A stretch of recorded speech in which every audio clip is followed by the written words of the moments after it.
啊，这菩提珠已经磨损缺角了。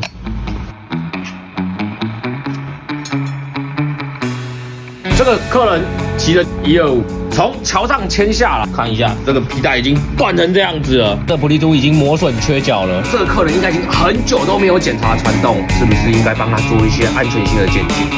车子有在骑，安全性真的非常重要。来看一下这个轮胎，它来的时候是完全没有气，而且看一下整个都没有胎纹了。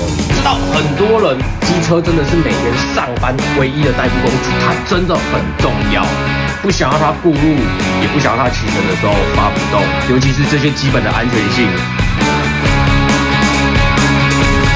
在万华或是在台北市的朋友们，如果你们有需要，可以来找 Hanson 哥，由 Hanson 哥来帮你们做一个基本的76项健检。我在万华打进来。